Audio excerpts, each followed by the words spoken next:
CPIM ছেড়ে বিস্ফোরক প্রতিকুর রহমান দলে কোণঠাসার অভিযোগ, কথা না শোনায় 2 বছর নিষ্ক্রিয় করে রাখার অভিযোগ।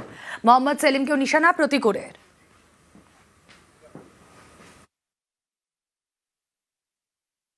দলের সঙ্গে তো আমার কোনো বিরোধ নেই। দলের মধ্যে কিছু নির্দিষ্ট ব্যক্তি যাদের কঠোর করে রেখেছে এবং যেখানে কোনো প্রশ্ন করা যাবে না, সেই প্রশ্ন না করার কারণে আমাকে কর্নার করে দেওয়া হলো। যে মিটিংয়ে, রাজ্য কমিটির মিটিংয়ে কি বলতে হবে সেটা আমি বলিনি বলে আমাকে ডেমোনা লোকসভা কেন্দ্রে ঢুকতে দেওয়া হবে না নির্বাচনের পর থেকে। আমি টানা 2 বছর বসে আছি, আমার নির্দিষ্ট কোনো দায়িত্ব নেই, কোনো ফ্রড নেই। আমি আমার লড়াইটা দলের মধ্যে লড়তে চেয়েছিলাম যে ভাই আমার এই সমস্যা হয়েছে। আমি রাজ্য সম্পাদকের চিঠি দিলাম এবং হোয়াটসঅ্যাপ গ্রুপে দিলাম। 1 ঘন্টা 8 ঘন্টার মধ্যে সোশ্যাল মিডিয়াতে চলে এলো। আমি তো মোহাম্মদ সেলিমকে চিঠি দিয়েছি, তাহলে মোহাম্মদ সেলিম কেন আমার সঙ্গে বসছেন না? ভয় পাচ্ছেন কেন? এ তো হোয়াটসঅ্যাপের গ্রুপের খবর, বিমানদার সঙ্গে খবর যেভাবে বের হয়ে গেল, এ তো সর্ষের মধ্যে ভূত না ভূতের মধ্যে সর্ষে বোঝা যাচ্ছে না। আমার তো এখন মনে হচ্ছে ওনার সময় হুমায়ুনের সঙ্গে মিটিং করার জন্য ওনার সময় হতে পারে, হুমায়ুনের সঙ্গে বসবার জন্য ওনার সময় হতে পারে, প্রতিকুর রহমানের বসবার জন্য ওনার সময় হতে পারেননি। সিপিআইএম ছেড়ে এবার কোন পথে প্রতিকুর রহমান? প্রতিকুরের ইঙ্গিতপূর্ণ মন্তব্যে জোর জল্পনা। আমি প্রথম ভেবেছিলাম রাজনৈতিক সন্ন্যাস নেব, কিন্তু গত 2-1 দিন ধরে যেভাবে দেখলাম যে আমি তো মৌচাকে ঢিল মেরেছি, ফলে মৌমাছি কামড়াবে। ভিমরুলের হুল ভীষণ বিষাক্ত, সেই হুল আমাকে ফোটাচ্ছে, এত অতিরিক্তভাবে ফোটাচ্ছে। আমার এখনও মনে হচ্ছে যে ভাই আমাকে যখন যদি মৌমাছি কামড় দেয় তো আমার ডাক্তারের কাছে নিয়ে যাওয়ার জন্য তো 2টো লোক লাগবে, স্ট্রেচার লাগবে, অ্যাম্বুলেন্স লাগবে, হসপিটাল লাগবে। তো আমি যদি একা হয়ে যাই আমাকে কে নিয়ে যাবে? তখন তো আমি এমনি মৌচাকে কামড় খেয়ে গেলে মরে যাব। তো ফলে মনে হচ্ছে সার্ভাইভ করবার জন্য রাজনৈতিক প্ল্যাটফর্ম প্রয়োজন আমার।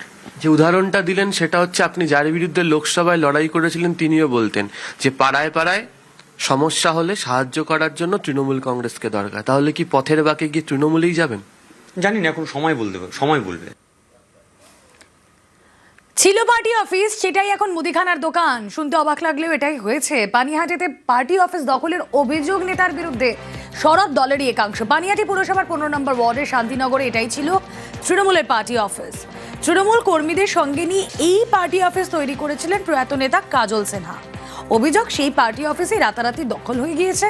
পার্টি অফিস দখল করে মুদিখানার দোকান করার অভিযোগ প্রাক্তন কাউন্সিলর তাপস সিনহার বিরুদ্ধে। দীর্ঘদিন ধরে ওই পার্টি অফিসটা ছিল এবং পার্টি ছেলেপেলেরাও ঢুকতো ওখানে, কিন্তু তার পাশে ও একটা মুদি দোকান দিয়েছিল। প্রাক্তন কাউন্সিলর তাপস সিনহা পাশেও একটা মুদি দোকান দিয়েছিল, মানে পার্টি অফিসের পাশে। কিন্তু বর্তমানে সেই মুদি দোকানটাকে ও তুলে দিয়ে পার্টি অফিস থেকে ছেলেপেলেদের বের করে দিয়ে ও পার্টি অফিসটা দখল করেছে। অবশ্যই দুঃখ প্রকাশ করছি, কারণ আমাদের একটা ঐতিহ্যশালী পার্টি অফিস ছিল ওটা। সে একজন প্রাক্তন কাউন্সিলর ছিল তৃণমূলের, সেটা কি করে করতে পারলো এটাই আমাদের প্রশ্ন। উপর নেতৃত্ব যা সিদ্ধান্ত নেবে আমরা উপর নেতৃত্বের সাথে আছি।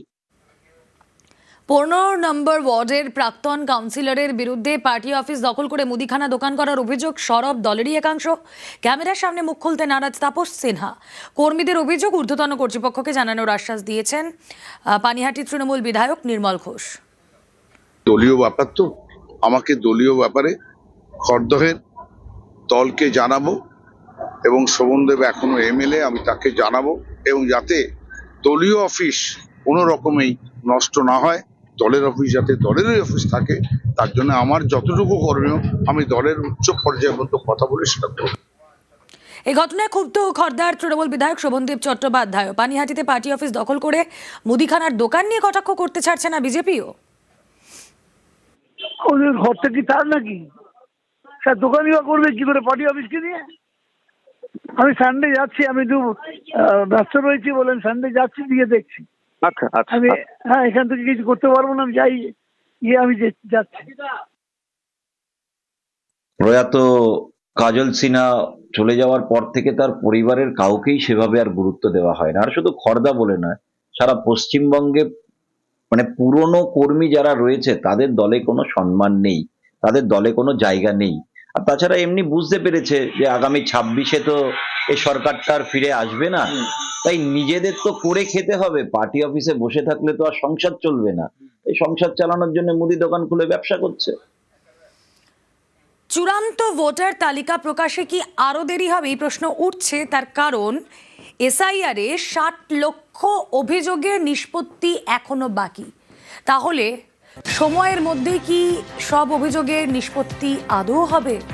সংশয়ে খোদ রাজ্যের সিইও দপ্তর। এখনো পর্যন্ত কি আভাস পাওয়া যাচ্ছে জানার চেষ্টা করি। প্রতিনিধি সোমরাজ বন্দ্যোপাধ্যায় রয়েছেন সঙ্গে। সোমরাজ, দেখো, এখনো পর্যন্ত প্রায় 60 লক্ষ ভোটারের অভিযোগের নিষ্পত্তি বাকি রয়েছে, যার মধ্যে দেখা যাচ্ছে 5 লক্ষ ভোটারের নথি যা এখনো অভিযোগ নিষ্পত্তি বাকি রয়েছে জেলা শাসকের তরফ থেকে।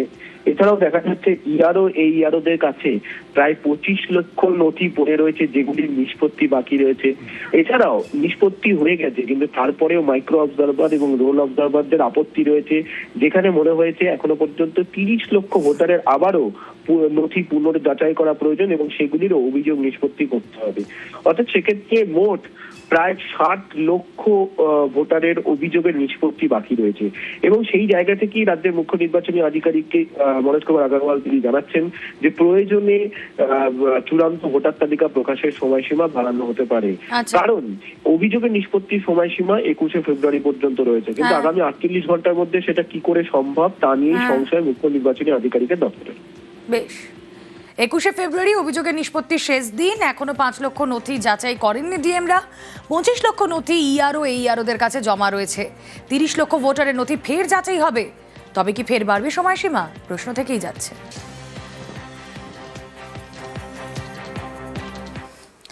ভোটার কার্ডে আধার কার্ডের নাম বিজয় কৃষ্ণ বেরা, এসআইআর ফর্মে সেই নাম বদল।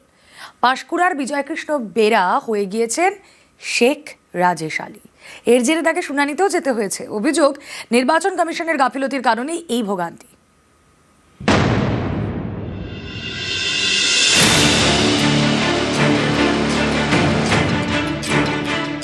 ইনি বিজয় কৃষ্ণ বেরা, বাড়ি পূর্ব মেদিনীপুরের পাঁশকুড়ার মাইসোরা গ্রাম পঞ্চায়েত এলাকায়।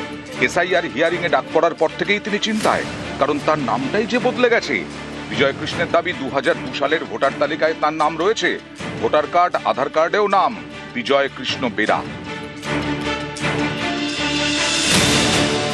কিন্তু এসআইআর ফর্ম হাতে পাওয়ার পর নামের ভুল ধরা পড়ে।